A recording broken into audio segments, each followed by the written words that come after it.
Bharatiya Janata party कभी reservation को हटाने वाली नहीं है।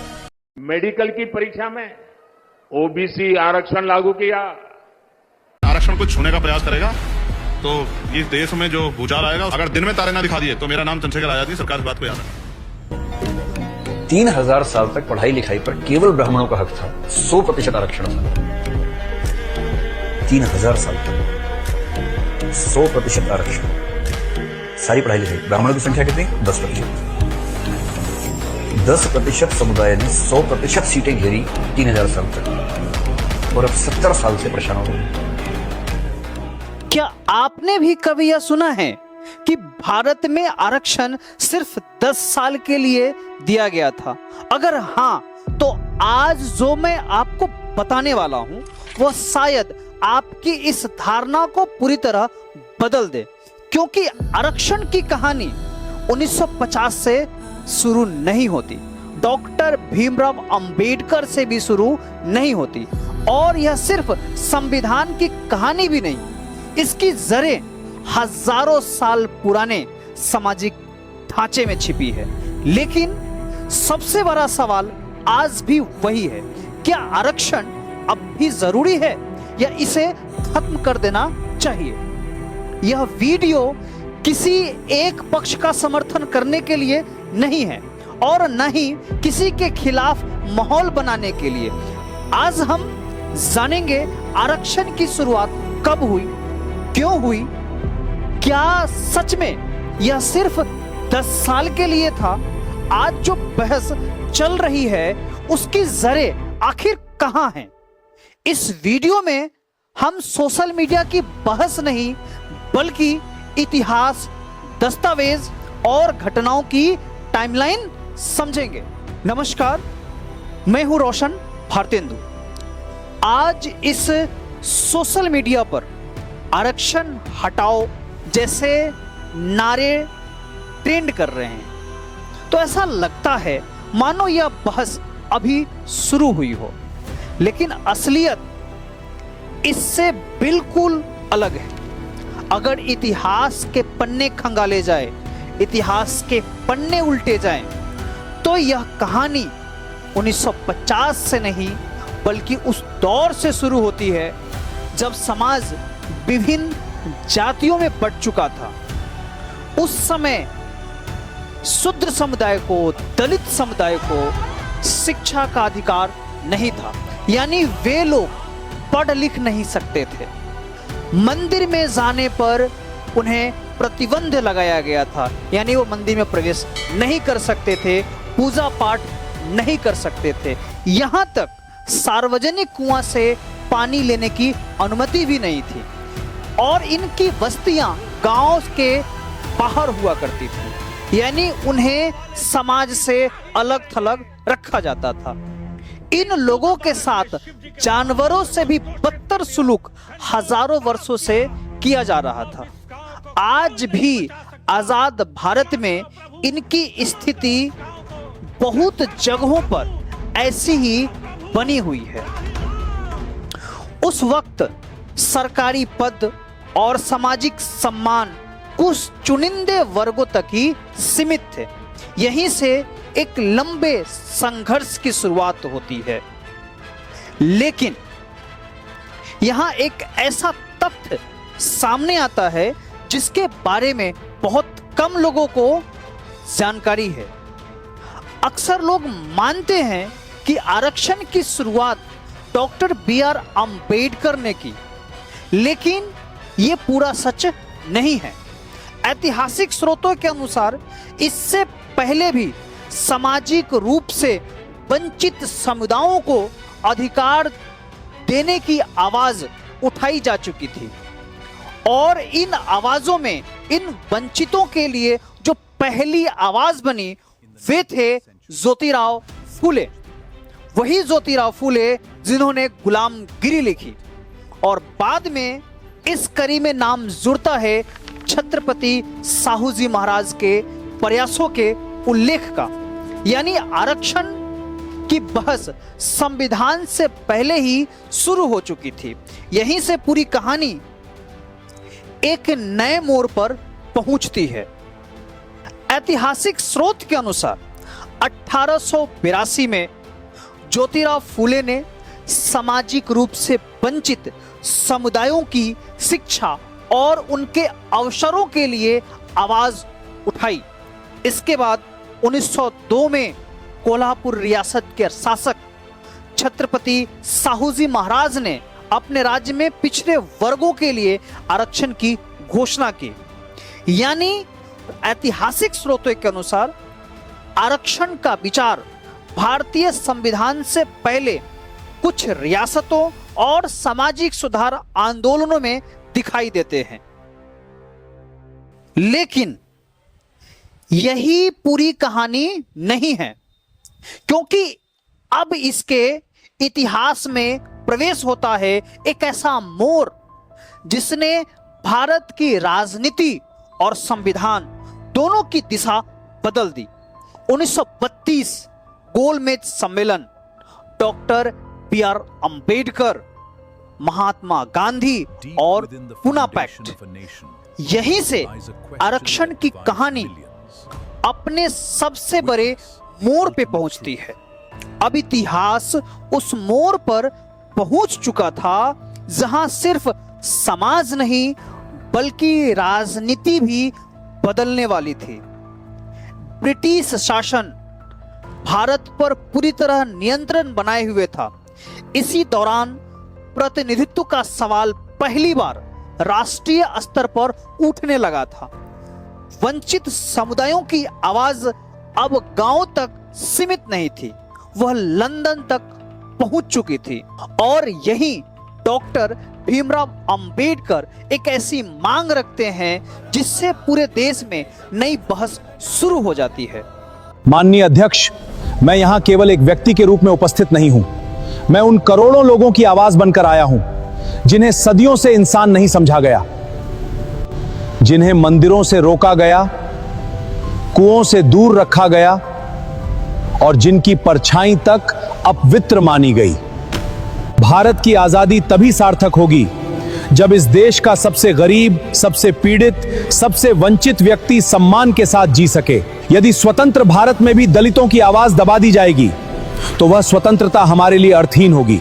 हम किसी पर दया नहीं मांगते, हम भीख नहीं मांगते, हम केवल वह अधिकार मांगते हैं जो प्रत्येक मनुष्य को जन्म से मिलना चाहिए: समानता, सम्मान और राजनीतिक प्रतिनिधित्व। यदि लोकतंत्र में हमारी आवाज दूसरों की दया पर निर्भर रहेगी तो न्याय कभी नहीं मिलेगा। इसीलिए हम अलग राजनीतिक प्रतिनिधित्व की मांग करते हैं ताकि हमारे समाज की आवाज संसद तक पहुंच सके।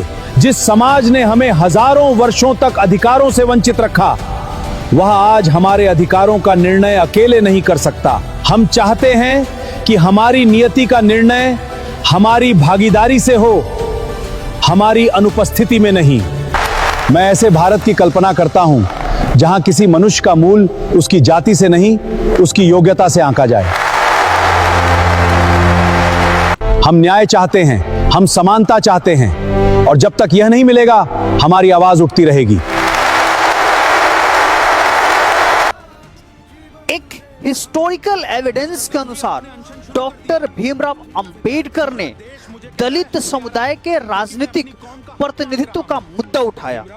डॉक्टर भीमराव अंबेडकर ने दलित समुदाय के राजनीतिक प्रतिनिधित्व का मुद्दा उठाया। उनका तर्क था, अगर प्रतिनिधित्व नहीं होगा तो निर्णय लेने वाली जगहों पर उनकी आवाज भी नहीं पहुंचेगी। यहीं से अलग निर्वाचन व्यवस्था यानी सेपरेट इलेक्टोरेट की चर्चा शुरू होती है और यही मांग पूरे घटनाक्रम का केंद्र बन जाती है। लेकिन यही कहानी अचानक बदल जाती है क्योंकि एक व्यक्ति इस प्रस्ताव का खुलकर विरोध करता है और वह थे महात्मा गांधी। यहीं से दो महान नेताओं के बीच भारत के भविष्य को लेकर सबसे बड़ी बहस शुरू होती है।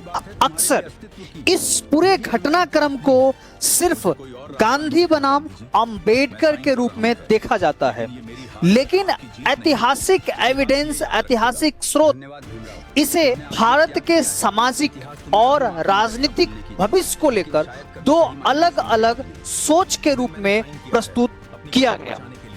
एक तरफ डॉक्टर अंबेडकर जो राजनीतिक प्रतिनिधित्व को सामाजिक न्याय की शर्त मान रहे थे, तो वहीं दूसरी तरफ महात्मा गांधी जी को इस बात का भय था कि हिंदू समाज विभाजित हो जाएगा, यानी हिंदू समाज के अस्थायी विभाजन को लेकर महात्मा गांधी चिंतित बताए गए।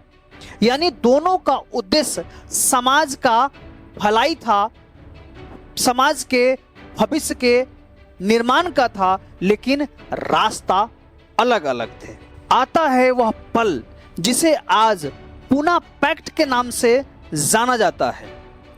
गांधी जी अनशन पर बैठ जाते हैं, कई दौर की बातचीत होती है और आखिरकार B.R. अंबेडकर को समझौता करना होता है और अलग निर्वाचन क्षेत्र नहीं होंगे, लेकिन वंचित समुदायों के लिए आरक्षित सीट की व्यवस्था होगी। यही पूरी कहानी एक नई दिशा में मुड़ जाती है। लेकिन क्या यही आरक्षण की कहानी खत्म हो गई? बिल्कुल नहीं, क्योंकि अब सबसे बड़ा सवाल सामने आता है। 1950 में भारतीय संविधान ने आरक्षण को कैसे अपनाया और क्या सच में उसे सिर्फ 10 साल के लिए लागू किया गया था? यहीं से शुरू होती है इस पूरी कहानी की सबसे ज्यादा वायरल, सबसे ज्यादा गलत समझी जाने वाली बहस। 24 सितंबर 1932 पूना पैक्ट पर सहमति बन चुकी थी, लेकिन क्या इससे सदियों की सामाजिक दूरी एक दिन में खत्म हो गई? बिल्कुल नहीं। देश अब भी गरीबी, अशिक्षा और सामाजिक असमानता से जूझ रहा था। गांव में आज भी ऐसे परिवार थे जिनके बच्चों ने कभी स्कूल का दरवाजा तक नहीं देखा था। ऐसे युवा थे जो नौकरी का सपना तो देखते थे, लेकिन वहां तक पहुंचने का रास्ता उनके लिए कभी बनाया ही नहीं गया। यही वजह थी कि जब भारत का संविधान लिखा जा रहा था, तो सवाल सिर्फ कानून बनाने का नहीं था, सवाल था हर भारतीयों को समान अवसर मिल पाएगा। 26 जनवरी 1950 भारत का संविधान लागू हुआ और यही कुछ महत्वपूर्ण संवैधानिक प्रावधान जोड़े गए, जिनका उद्देश्य सामाजिक रूप से वंचित समुदायों को अवसर उपलब्ध कराना था। जैसे आर्टिकल 15, 16, 17 और 46 का उल्लेख किया गया। इन प्रावधानों को शिक्षा, सरकारी नौकरियों, सामाजिक समानता और कल्याणकारी नीतियों से जोड़ा गया। यानी आरक्षण सिर्फ एक नौकरी का मुद्दा नहीं था, बल्कि एक बड़े सामाजिक परिवर्तन का हिस्सा माना गया। अब आते हैं उस सवाल पर जो आज सोशल मीडिया पर सबसे ज्यादा पूछा जाता है। क्या आरक्षण सिर्फ 10 साल के लिए था? यहां सबसे बड़ी गलतफहमी यहीं से शुरू होती है। हमें बताया गया कि 10 वर्ष की समय सीमा राजनीतिक प्रतिनिधित्व यानी लोकसभा और विधानसभा की आरक्षित सीटों से जुड़ी थी। मेडिकल की परीक्षा में ओबीसी आरक्षण लागू किया, ये भाजपा है जिसने एससी एसटी के आरक्षण में जो पॉलिटिकल आरक्षण होता है वो हर 10 साल में बढ़ाना होता है। पहले अटल जी की सरकार को मौका मिला था, उन्होंने 10 साल बढ़ाया, फिर मोदी को मौका मिला, हमने भी 10 साल बढ़ाया। शिक्षा और सरकारी नौकरियों में आरक्षण के लिए ऐसी समय सीमा का कोई उल्लेख नहीं किया गया। वह अंतर जिसे अक्सर सोशल मीडिया की बहसों में एक साथ मिला दिया जाता है। तो अगर हम हिस्टोरिकल सोर्स की बात करें तो आरक्षण को समझने के लिए सिर्फ एक लाइन या एक वायरल पोस्ट काफी नहीं होती। इसके पीछे सामाजिक इतिहास, राजनीतिक संघर्ष, संवैधानिक प्रावधान और दशकों तक चली बहसें हैं। यानी यह मुद्दा जितना सरल दिखाई देता है, असल में उतना है ही नहीं। लेकिन कहानी यही खत्म नहीं होती, क्योंकि अब आरक्षण सिर्फ एससी और एसटी तक सीमित नहीं रहा। अब एक नया अध्याय शुरू होता है ओबीसी, मंडल आयोग और ईडब्ल्यूएस आरक्षण। यहीं से आज की राजनीति और आज की बहस शुरू होती है।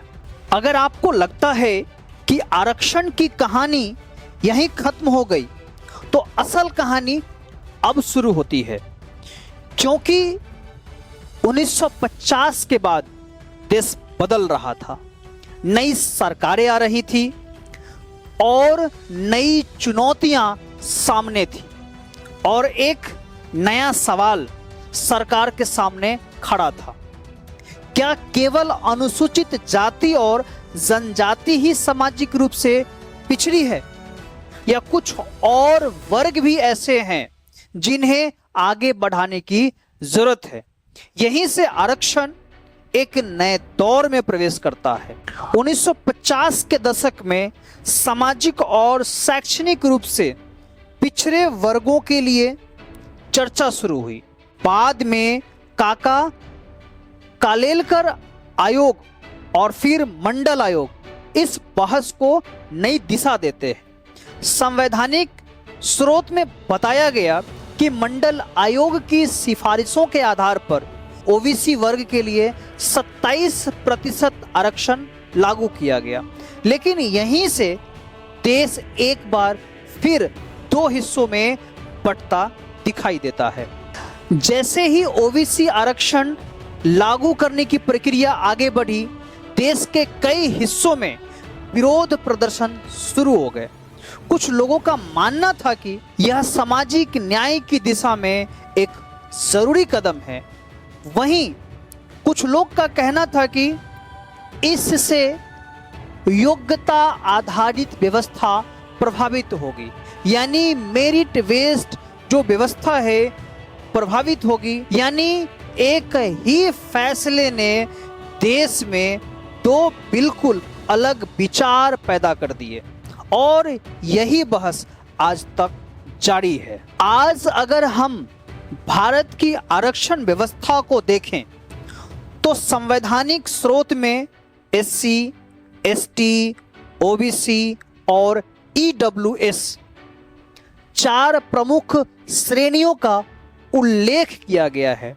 साथ ही यह भी बताता है कि अलग अलग वर्गों के लिए अलग अलग पात्रता और नियम बनाए गए। आज की व्यवस्था कई संवैधानिक संशोधनों और दशकों की नीतियों का परिणाम है।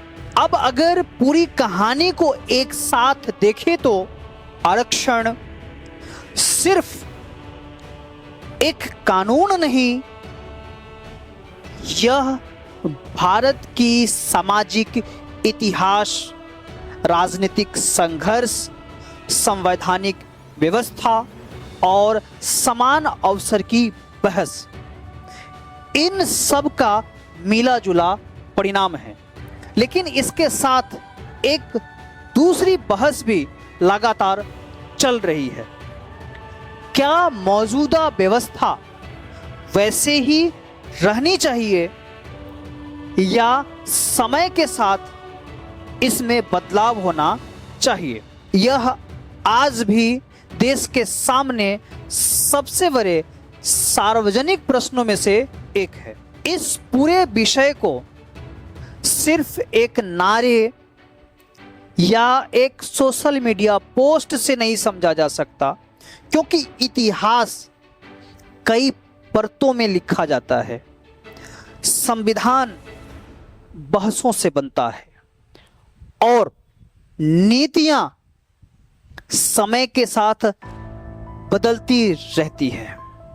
इसलिए किसी भी राय तक पहुंचने से पहले इतिहास को समझना, तथ्यों को पढ़ना और हर पक्ष को सुनना उतना ही जरूरी है जितना राय देना। क्या जूते को सर पर रख सकते हैं? क्या रखेंगे? अपना जूता सर पे रखेंगी? उतार दीजिए मेरा, उसको सर पर रखोगी? जब आर्य लोग थे तब से चला आ रहा है, जातिवाद कर्म के आधार पर बांटा गया था, आज भी वही है। तो क्या ये सही है? क्यों नहीं सही है? जो पुराने बुजुर्गों ने बनाया, जो विद्वानों ने एडजस्टमेंट किया, जो परंपरा बनाई है, गलत थोड़ी है, सबसे बढ़िया वही है। तो ये खत्म होना नहीं चाहिए, लेकिन खत्म नहीं होना चाहिए। खत्म हो, देश बट नहीं रहा है। अगर अंगुलियां सब बराबर हो गए तो किस काम की? कोई काम करेगा? सबका अपना अलग अलग वर्ग है। किधर चलो, वहाँ चलो, ठीक है। क्यों हटाया ये? आप क्या करते हैं सर? मैं टीचर हूँ, इंटर कॉलेज टीचर हूँ। तो छोटे बड़े में बांटने का काम एक टीचर का तो नहीं होना चाहिए ना सर? क्यों नहीं होना चाहिए भाई? क्लास में 60 बच्चे होते हैं, एक बंदा खड़ा होकर पढ़ाता है, क्या सब थोड़ी जज बन जाते हैं? कोई एक बनता है, दो बनता है। आप मेरे को सर ये बताइए कि आपकी बेटी अगर स्कूल कॉलेज जाती है और वो डिस्क्रिमिनेशन फेस करे, मतलब तो कैसा लगेगा आपको? पहली बात तो हम लोग उस परिवार से हैं कि बच्चियों को अकेला हम लोग छोड़ते नहीं। कि तुम अकेले टहल रही हो लोग लेकर के ना, हमारे यहाँ अलाउ नहीं है। ये तो बड़ी दुख की बात है। क्या जूते को सर पर रख सकते हैं? क्या रखेंगे? अपना जूता सर पे रखेंगी? उतार दीजिए मेरा, उसको सर पर रखोगी? रखोगी? तो तुमसे पूछ रहा हूँ। मैं इसका जवाब ही नहीं दे सकती सर, मैं तो निशब्द हो गई आपको सुन के। जो जिस कैटेगरी, जिस लेवल का, जिस स्तर का है, उसी स्तर रहने दीजिए उसको।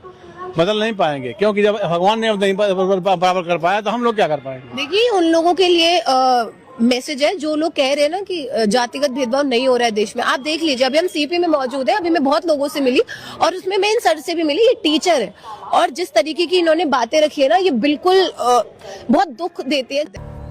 अगर आप चाहते हैं कि ऐसे ही कठिन विषयों को बिना शोर किए, बिना पक्षपात और तथ्यों के आधार पर समझाया जाए, तो इस वीडियो को अपने दोस्तों के साथ शेयर कीजिए और ऐसी ही गहराई से की गई डॉक्यूमेंट्री और फैक्ट बेस्ड वीडियो देखने के लिए हमारे चैनल को सब्सक्राइब करना मत भूलिए, क्योंकि अगली कहानी शायद आपकी सोच बदल दे।